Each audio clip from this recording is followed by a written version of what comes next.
Moinabad form హౌస్లో ఎమ్మెల్యేల కొనుగోలుపై టీఆర్ఎస్ పార్టీ అసత్య ప్రచారం చేస్తోందని బీజేపీ స్టేట్ కౌన్సిల్ మెంబర్ సముద్రాల పరమేశ్వర్ ఆరోపించారు. ఎమ్మెల్యేల కొనుగోలు అంశంపై సిట్టింగ్ జడ్జితో విచారణ జరిపించాలని ఆయన డిమాండ్ చేశారు. మునుగోడులో ఓటమి పాలవుతామనే భయంతోనే టీఆర్ఎస్ పార్టీ ఎమ్మెల్యేల కొనుగోలు అంశాన్ని తెరపైకి తెచ్చి అసత్య ప్రచారం చేస్తోందని పరమేశ్వర్ అన్నారు. ఈ అంశంపై న్యాయ విచారణ జరపాలని కోరుతూ సీఎం కేసీఆర్ దిష్టిబొమ్మ దగ్ధం చేశారు.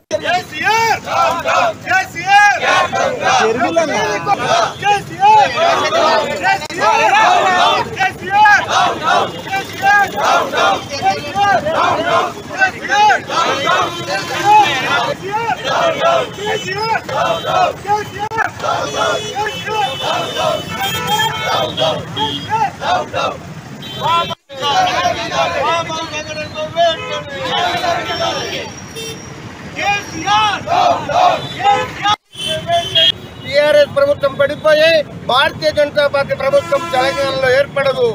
ఆయన ఈ రకమైనటువంటి బూటక ప్రచారాన్ని ప్రజలలో కల్పించి తన మీద విశ్వాసాన్ని పెంచుకునేటువంటి ప్రయత్నం చేస్తున్నాడు.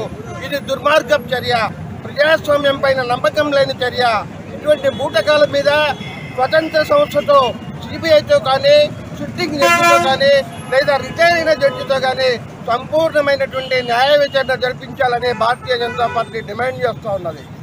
న్యాయ విచారణ ద్వారానే డబ్బులు ఎక్కడి నుండి వచ్చినాయి, ఆ డబ్బుల్ని ఎవరు పంచనామా చేశారు, అవి ఎక్కడ చీజ్ చేసి పెట్టబడ్డాయి, ఇవన్నిటి కూడా సిట్టింగ్ జడ్జితో న్యాయ విచారణ జరిపినప్పుడు మాత్రమే పూర్తి విషయాలు బయటకు వచ్చే తెలంగాణ సమాజంతో పాటు భారతదేశ సమాజం కూడా తెలుసుకోవాల్సిన అవసరం ఉన్నదని భారతీయ జనతా